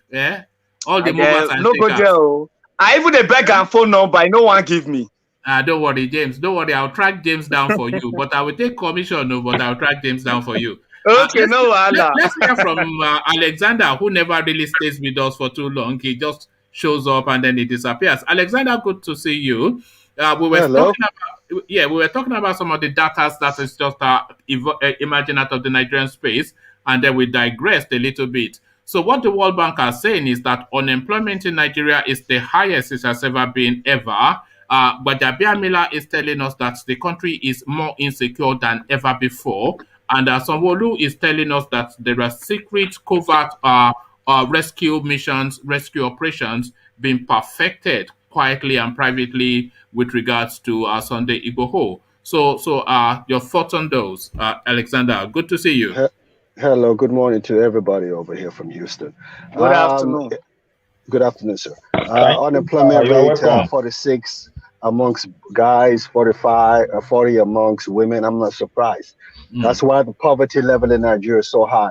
I don't know where people get my numbers from. I get texts every day from people I don't know to send them money in Nigeria. So I'm not surprised the unemployment is so high.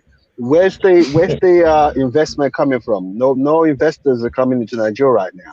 Nigeria is a dead country right now. Security is non-existent. Who wants to come over there? So I'm not really surprised about that, actually.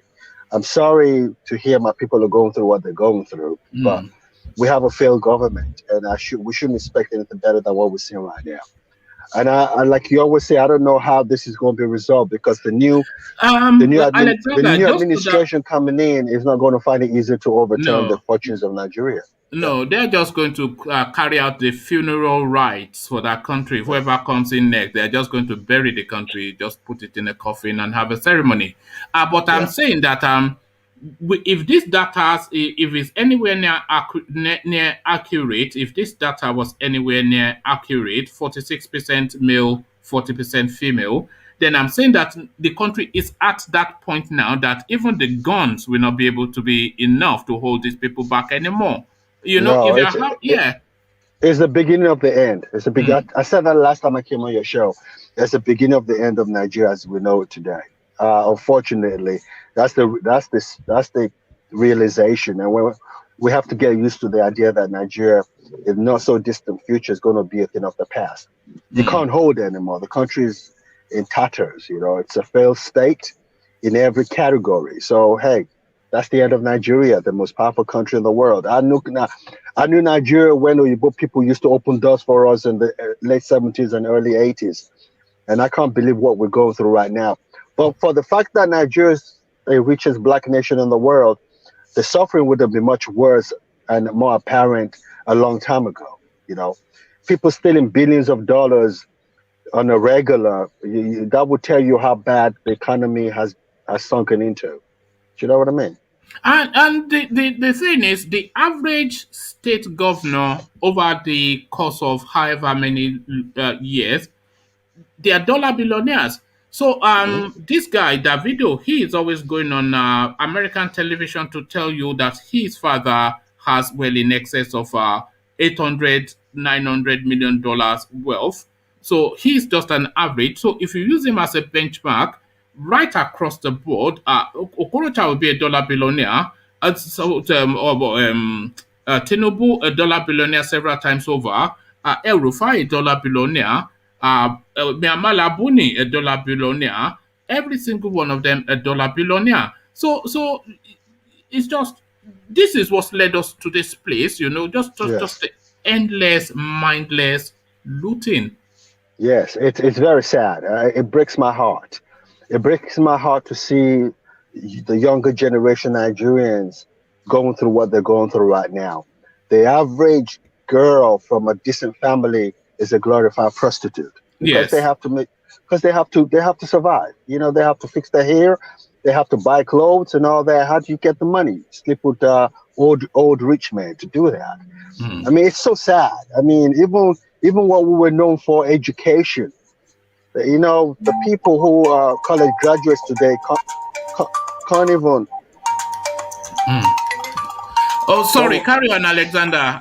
Yes, people who are supposed to be college graduates these days can't even come to the international market to compete with their compatriots because the degree is not what the paper is written on. So what are we talking about? It's the country's disintegrated to the point where it's become an embarrassment. And that's a shame, you know. Sorry, that's a huge shame. In terms of Sanwo Olu and Lagos has never seen. If you really read the history of Nigeria, Lagos has never really seen itself as an integral part of Nigeria because it really was a colony under the British government. It really was a territory. I mean, Lagosians, even before the founding of Nigeria, were not British citizens, but British subjects. Two different things entirely. If you were negotiating 200 years ago, you were entitled to a British passport as a subject, not a citizen. So I don't know whether the average Lagosian subscribes to this Nigeria being a divided nation. I think that Lagos would really want to be part of Nigeria, but the way it's going, we have no choice. Do you not think that because of how Lagos is positioned, which is very deep into Yoruba land, if Yoruba secedes, then Lagos just goes with it. That's just a matter of. Without a shadow of a doubt. I mean, your Lagos will be the capital of the new Yoruba nation, without a shadow of a doubt.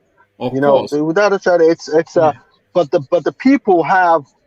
I mean, you talk about that Igbo guy who talks nonsense about Igboho in Lagos, who's a commissioner for environment or something like that. Only Lagos will have a non-indigenous, a non-Yoruba person be a commissioner in its state. That's how detribalized state that state is. I'm very proud to say that I am a Lagosian. Yes, there you are. I was just going to pull you on that. You, of course, being from extremely Lagos. Proud. Look at that. Extremely proud. I mean, my Alexander. Yeah. Who's calling Alexander? I think it's Ego. It's engineer.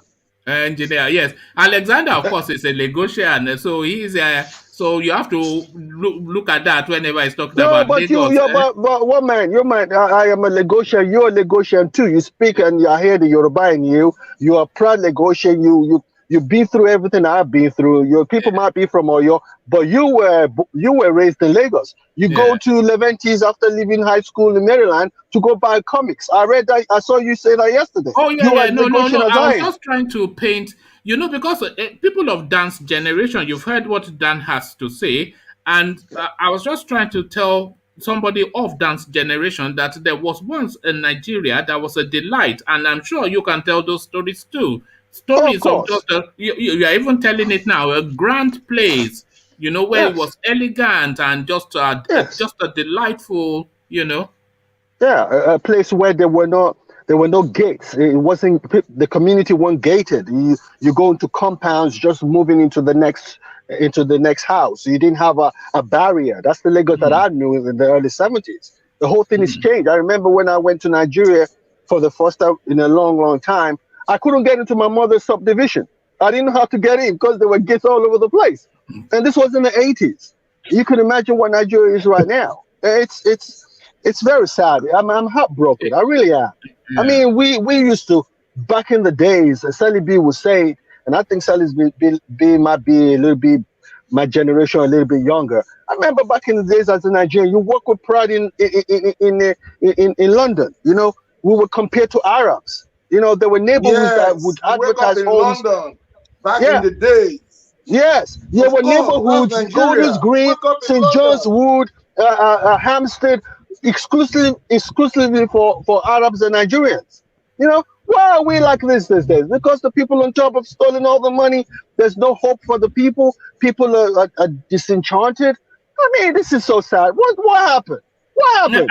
And what makes it even just depressing is that nothing seems to have changed. The same set of people just doing the same set of things that they have always done. So Buhari, washing machine. It's just the same set of people doing the same set of things.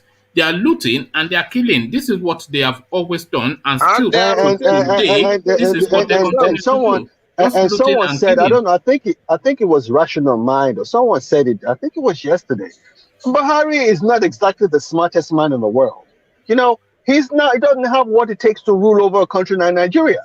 Even when he was a military leader, I wasn't in Nigeria, I didn't know anything about it. Everyone talked about Diagon. No one talked about Buhari. How can Buhari govern the most educated, the richest black country in the world? He has nothing to offer. And now, what I notice now is he's beginning to speak to people in a very condescending manner. He talks to people as if people like children feeding under him. He's so you know what I always thought about Buhari, Alexander? I've always thought about Buhari that he suffers from an acute inferiority complex. He suffers from an inferiority complex of birth because he was born into poverty. He suffers from an inferiority complex of intellect because he's lacking in education, and he suffers from an inferiority complex of just coming from that part of the world or Nigeria that is looked down upon. So he has all of this inferiority complex vested within him, and you see that manifesting in how he runs governance. He doesn't. The second year is faulty. Yeah. His second year is faulty. Yes, yes, and it's disoriented as well. That's it. That is it. Job done. Yeah, that's no. I think as a medical expert, I think he has Alzheimer's. I think he has some form of dementia. I don't know about yeah. That's the right word to use. Yeah, I think he has some form of dementia. Early stage dementia. It's not deep yet, but it's getting there. You know, by the time he gets out of office, they're keeping him alive because when he goes to the United Kingdom, they give him a booster shot, so his brain can be a little bit more active. That's exactly what he goes to do over there. I know what he goes to do over there. You know, so how can someone like that rule over govern Nigeria? How? You see how rapidly he would deteriorate as soon as he comes out of office, because then he's not insulated by he'll just fall apart, wouldn't he? You know, yeah. It's a shame. Anyway, I just wanted to put in a little bit of minutes on your program, because I know it's been a while I came on your show. Where are you off to? Are you off to lunch or to say some? I have some consultations to do this morning. So, are you sure it's consultation and it's not babes? No. But I'm still looking. I'm still looking for beer. I'm still looking for beer to email. We are coming. We are coming to visit him. You can take the man out of Lagos, but you cannot take the Lagos out of the man. No. It's strictly business this time around. I have become what Yoruba people call Baba Ngbesi, so it's strictly business. No. Don't worry. Y'all have a good day wherever you are, and God will bless you all. Okay. God bless you. All right. Thank you, Alexander. We'll see you later on. Hopefully, Alexander, somebody you all know. Thank you, Alex. So that is Alex just chiming in the middle of his busy day. So let's go on to James, as then we'll take James next, and then we'll then do the rounds. So James, let's hear from you. Thank you for holding, James. Thank you very much. And we say good afternoon to everybody. Good afternoon. We have so many wonderful topics today, because for the Yoruba nation and their leader, I think they have come to realize that they have no choice, even if Igboho is not getting it right. But he has been able to highlight some very key, important points about what is going on in Nigeria. And so I think they are not going to allow him to be killed or be humiliated like a Kanu. There's no way. The Yoruba will not allow it, because after all, a few days ago, Boko Harams have been releasing thousands. So, see no reason why the Fulani will be releasing their own murderers, killers, criminals, and without any form of documentation about or proper information about what they are doing to the rest Nigerians. They just do it because we're in power. They set them free. They release them back to a society that is not safe, that is not secured, where a lot of criminal activities are just going on. So I think the Yoruba have to stand up for their own also. And moreover, Igboho campaign is not a campaign of I'm coming to lead the Yoruba people. I'm coming to create a country that will be so fantastic, where there will not be suffering, where there will not be challenges. No. What Igboho is saying, look, enough is enough. All these diplomatic words like Nigeria will work, no need to deceive ourselves. It's time we go as a Yoruba and create our own country, which is the best. They're raping our women, they're killing everybody, nothing is working, people can't go to farm. If you go to a place like Apapa Wharf, my brother, the language spoken there is Hausa language, not even Yoruba, even that place as busy as Lagos. If you go to another, what is it called? We call it Saloon. I don't know what they call that terminal in Lagos anyway. If you go there, like one of my friends that make clearing there, Everybody there is just Fulani and Hausa people, and they are making all these Igbo guys doing business and every other people from the south. They can just accuse you of something that is a 32 million naira. I think the people are plucking money. So that what is going on there. They just employ their people and take our certain people and go and put them in one area where they will be visiting cockroach and then we'll be working inside there, not even dealing with the real job. So it's a serious issue. But I thank God that the approach of the Yoruba is very logic and is very systematic. And they have very broad windows and doors of discussion among themselves. No one is trying to say, I have everything. This is what I want. No. Because His Royal Majesty, you need have decided to, create kind of think tank Yoruba men that will, I think is selected them all over Yoruba land, to east or west, north of Yoruba, so that they can look into this problem in a very broad perspective. So I think that is a very good development. And again, the other aspect you were talking about yes, the unemployment data, quite shocking. Yeah. Virtually half the country's population unemployed, and I'm saying you cannot hold this many people at bay with just AK-47. You cannot shoot your way out of this one. Okay, the thing is this: investors are not coming. That is one fact. But Nigeria is a garbage. They call garbage in, garbage out. There's no data to assess employment. Yeah. So there's no data on ground. I have to be sincere. First of all, the age of the people are not documented. How do you know those who are 40 years old? From which data are you reading from? So to tell you that nothing is on ground to really know. Like here in Europe, those women selling fish in Nigeria, they're supposed to be recorded as unemployed people. After all, they earn income, they earn profit, and they pay tax heavily to the government. If you go to marketplace, different people exploiting these people, and nobody accounts for that money. So they don't even know exactly who is paying. So we don't even know those that are working. That is the problem. Everything is just like those people are on ground with their assessment. They understand that Nigeria is like things that fall apart. We just move from bad to worse. That is just the fact. People are not really happy. People don't receive money everywhere. People just go back home, my brother. You see the way people are lamenting. And most of these people were, at least they look be very content with what they were, the way things were going on around them some years back, But today, if you call even somebody working in the bank, if you see the way we talk to you, you will fear. I have a friend who is an inspector in the police, Nigeria police. We discussed the last time.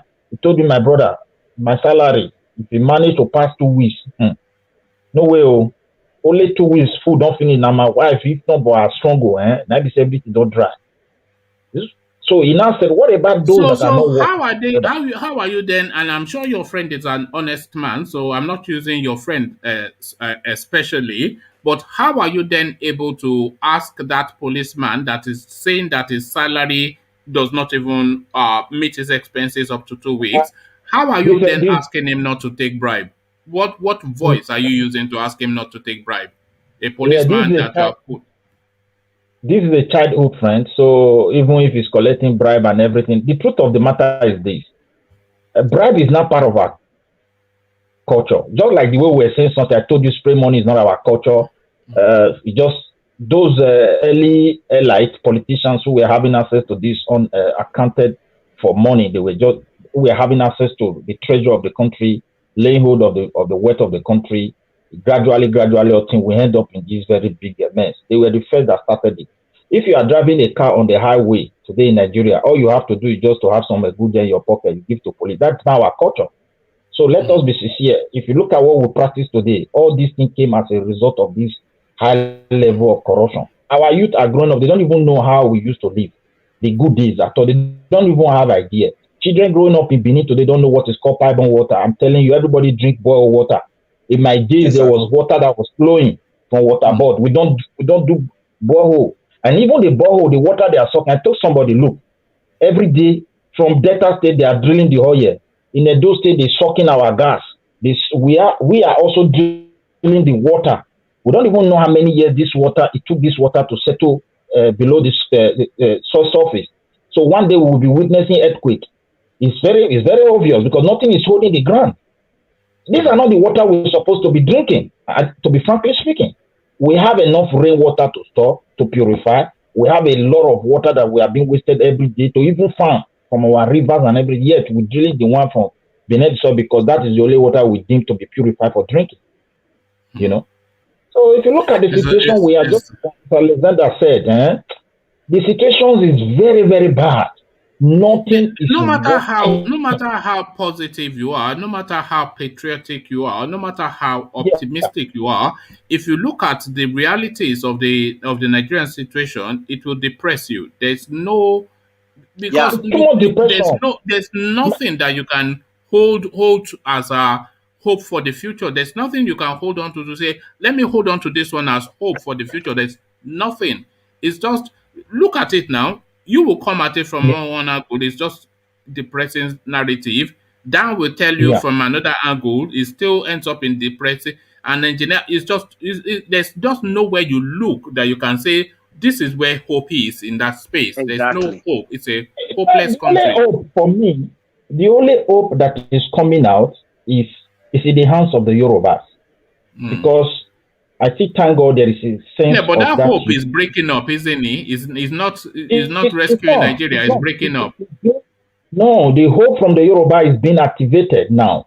Because before they were so subject to these Fulani people, believing that we are the Wazobia, we own this country. They deceived them into this agreement because this was what Awolowo fought engaged seriously and Anthony Naro at the early independence so that they have the chance to lay proper foundation for this country. So along the line, they put Yoruba there, they put Igbo there, we are Wazobia, we are what now happened to the other ethnic people you consider to be minority? You just push them to one corner and you consider them to be irrelevant people. I'm not saying the Yorubas, but some of the corrupt politicians that were working with this Fulani. But now they realize that, look, we cannot continue in this direction. It's not going to last anymore. And I think once the Yoruba, No, finish that sentence. Yeah. Okay. Once the Yoruba get it right by fixing their home, they will reach out to the same South people, Southeast, anyone who want to, go into union or they want to go into their own separate way. I think they will be able to reach out to people and we just walk away from this country because it's not working. The Fulani don't want it to work. Nobody wants it to work. They're not doing anything. How can you be releasing deadly people, criminals, and evil people? They kill military officers. You never compensated them. A lot of military officers work so hard to get these people arrested, to get them fished out from our society. But those people who lost their life, sacrificed for this country, were not compensating. Now you are compensating the criminal, give them money, release them into the public without any trace of these people, of their whereabouts. We don't know why they are doing it. Perhaps they are releasing them to somewhere to go and trade them. They know that a crisis is coming. We are the one talking. This guy is business. The thing is, thank you, James. So James, I'm going to start rounding off now. So please join us again in the evening. So thank you, James. So I'm going to bring Middleman in next, and he will have his say, and then we'll go to engineer to give us a short closing remark, and then Dan can close the session for us. So Middleman has even left us now. So we go then straight to engineer just for his remarks, and then Dan can close the session for us. So engineer, to you. Well, thank you, man. The only thing I will say for now is let Nigerian youth abroad and home, let's start speaking in one voice. Exactly. And I said something again. People always said, oh, engineer, you fumble. Fair enough. Let them say I fumble, but it's a wise talk. It's time to go and meet this politician and thank them for their services in that country and plead with them to give space for the youth to come in. People disagree now. You know what? Excuse me. You believe saying that this is the only best option you think that this Nigeria need to go? I don't think so. Right, you know why I said so? Okay. Do you know why I said so? Because when you said that now, you see, there's one thing that I always like this P.O. Lumumba, this Kenya man. He say Africa leaders. He said they are just like dog. You don't remove bone on their mouth. Especially when they know with easily, you can't remove ball on their mat with easily. Except you force them to drop the ball. Otherwise, they will not drop it for you. You see power, even BUHARI, even though the money that he received now till 2023, you will ask BUHARI, how much do you want? Let Nigeria to gather the money I give to you to go home. It will not come. It will not come leave the power. It will prefer to stay in the power till 2023. Okay. This is Africa. In fact, this is mentality of black race. This is what I just did there. Yeah, because there is no constitution on ground. Okay, let me be honest with you. The reason why I keep saying this, look, Nnamdi Kanu came out to speak and to say the truth. Where is he today? Igboho come out to speak, to say the truth. Where is he today? You want me to answer you that question? Hold on, because I want to round it off. So let engineer just let him have his say, and then you can address his points in your closing remarks. But we cannot say because Nnamdi Kanu and Igboho, then we have to continue along that line until we push it to force it open. You know, we cannot we cannot surrender to the what is the order? We are essentially asking us to surrender ourselves to slavery. This is the fact.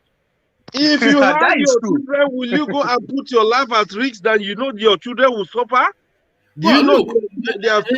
Sometimes you have to. Let me cite you an example. There's a guy in Uganda called Bobby Wine. You know, this is a guy that embarked on this course, and he got to that point where this guy knew that now his life was on. This was the same Thomas Sankara's storyline. Sometimes that situation is such a situation that giving into that situation is not an option.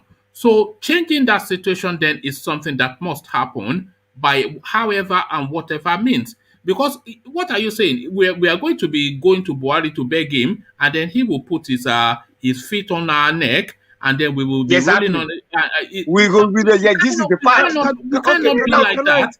We cannot be like that. So we tell him to back down, and if he doesn't back down, we force him to back down. And if he kills us in the process of forcing him to back down, then that is fate. You cannot. This is what they do to Babangida. Let me say this to you, one man. You talk about Bobby Wine. He can kill no more. You know, BUHARI, he will kill till he can kill no more. You know, okay. Because there are only two things you need to understand here, right? If Nigerians wake up and decide to tell BUHARI to go, something you need to understand, the same Nigerians, let them agree that if 50 will go for it, they should remember 20 or 30. Let them sign their death warrant. No, but we are already dead anyway. Are we not dead? Did you not hear? We are already going. Did you not hear the story? We are already going. Did you hear the story that Adan told us in the beginning? How people are trooping through the desert and being savaged and dying. So they're already being killed by BUHARI in one form or the other. So what are you saying? So you are exactly. You know. So do you want to die slowly by slow torture or stand up? Are leaving that country. We cannot. No, enough. That will come in. And say and fight. Listen, one man. We are still in the one shoe. We are still in one shoe, and we are still going to be struggling. We know BUHARI. We know BUHARI. We know that as soon as you say, hey, it will bring out the gun and gun you. So we know that already. But what we are saying is, even with him gunning down everybody, we are still saying no. This is what we are saying. Yeah, but this is what we are still saying no. We are saying no. One man try to understand something. BUHARI cannot commit atrocity and go free until he can kill no more. Because we are saying no. We are saying no. Engineer, BUHARI will kill until he can kill no more. My brother. BUHARI, listen. If you come to reality, if you come to reality, calm down. Let me say something that we need to understand here, right? Issue of BUHARI Dan, I want you to agree with me. Buhari cannot fight 10 people. You understand? Of course. But the people he put as elite, those are the people that will betray us. You understand? Yeah. Now, come to think about it. How can we have repentant Boko Haram in military? How can we have repentant Boko Haram in customs? Now, police. we still have another one that they call 1,000 that they free them. Why are they freeing these people? They are freeing these people to back them up. It's like a backup because this is their plan. Today, what are Nigerians' plan against these people? Let's be realistic now. Our innocent brothers who came out to speak on behalf of us, who are the youth supporting them? Today they are in the prison. They are running away. They are out of the country. Who are the? Is there any youth going to visit them, or is there any chance engineer of them? Yeah. All right. Engineer. Sorry. Let engineer just say you understand? Words and then I round it up. There to go and visit them because that place has been sealed. You understand? Nigerian government are scared because if people go to visit Sunday Igboho or go to visit Nnamdi Kanu, they will be thinking, oh, Nnamdi Kanu or Sunday Igboho will give them idea what to do to carry on from there. So let's be realistic. Nobody wants to. Enough is engineer. Enough. Engineer, let me ask you one thing. No, hold on, Dan, I've muted you because I want to shut it down, and I know that if you ask him, then listen, this is something that if I start talking, we're not gonna finish it today. I know that's why I'm saying. I said is God will continue to help us, and God will guide us. God will give us the courage. So we, the youth, we need to understand ourselves, and we need to know where we can start from. Apart from that, trust me, we have a long way to go. We have a very long way to go. Thank you, engineer. Hopefully, you will come back in the evening to chat the direction. You come back too. I need to talk to you one-on-one. Yes. All right. Thank you, engineer. Always a pleasure. Okay, thank you very much. Dan, the floor is yours now. I mean, you rescued the session, so you now finish things off for us. So, Dan, ladies and gentlemen. So the floor is yours. Thank you very much. I really appreciate. I'm so delighted to come to this platform today and have time all day from this platform. So what I'm trying to say about engineer is that there's something I always realize that Nigeria, we are not ready to liberate Nigeria. When we are ready, we will know. Because Nigeria, we are more than 200 million people. Since history of Nigeria in protest, Nigeria, they are not even up to 500,000 that came out to protest. The day Nigeria, 5 million Nigeria will come out and protest. It's not only Buhari, even the dog of the elite that will run away from Nigeria. So this is what I see here, but I don't see reason why people will be talking about it. We need to beg them. You don't beg. And you see this abroad, we are shouting that we are enjoying the dividends of democracy. Those people, their great-grandfather, they fight for this liberation. And today, their children, they are enjoying it. We that didn't fight for it, and we are still enjoying this, their democracy. So we need to fight for it so that our children will enjoy our democracy. But when you say we should go and beg them, no, it's not done that way. Because if you look June 12th, during the time of Babangida, Babangida don't want to leave the power. But when they see agitation, he forces himself to leave the power. This is hard. You must collect the power by force. But according to engineer, I don't think the best option for we to go and beg them. When you beg them, you show sign of coward. But the day I'm not preaching people should go and take violence or fight or maybe carry guns and the rest. But the day Nigeria, let's assume 1.5 million Nigeria rise. The government, look at NSAS. NSAS, the people that protest in NSAS, they are not even up to 500,000. Look, all the old government, they are shaking. You can see all of them. They are frustrated. But why can't we just try and just make it 1 million? If you should make it 1 million, the day Nigeria will come out, regardless of anything you believe on. If you believe on Igbo agitation or you believe Oduduwa, we will come out as a one something. But the only thing I see in here, the only best thing that Nigeria will benefit, we should forget about Oduduwa nation, Yoruba nation. Let's go for regional government. We can achieve it very easily. Let every region control its resources. All right. This is my belief. Thank you, Dan, and thank you for coming in to rescue this session as well. We've only had a session really because of you, and we want to hear more from you because there's still more stories that I want to hear from you, like that journey through Libya, your experiences in both Italy and Germany, and Auchi. I used to know somebody from Auchi, so I want to hear Auchi stories as well. So a lot of things I want to hear from you. So please join us as often as you can. No problem. I send you a friend request on Instagram.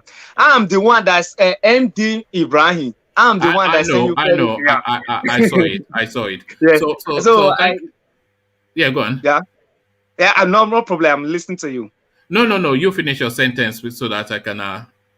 Okay, no problem. So I send you friend request from Instagram because everything in this program, I love it so much. I could have been always coming on this platform every day, but we normally work. Yeah, we woke up 4 o'clock, 5 o'clock, going to work.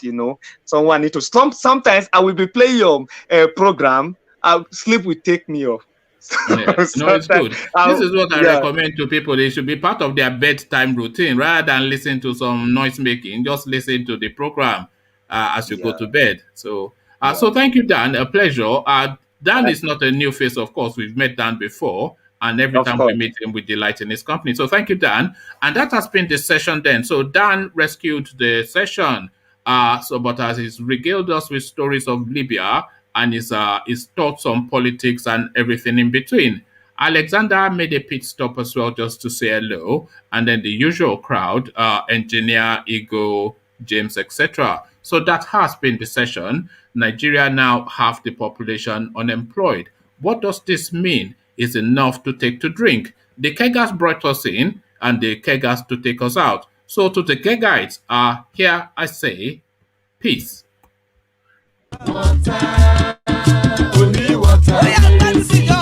Water, only water. Where they see ma. Water, water.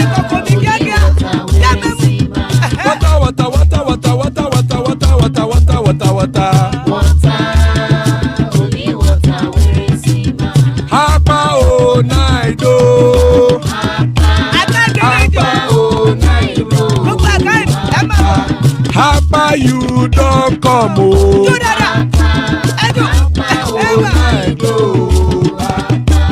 Hapa o naido.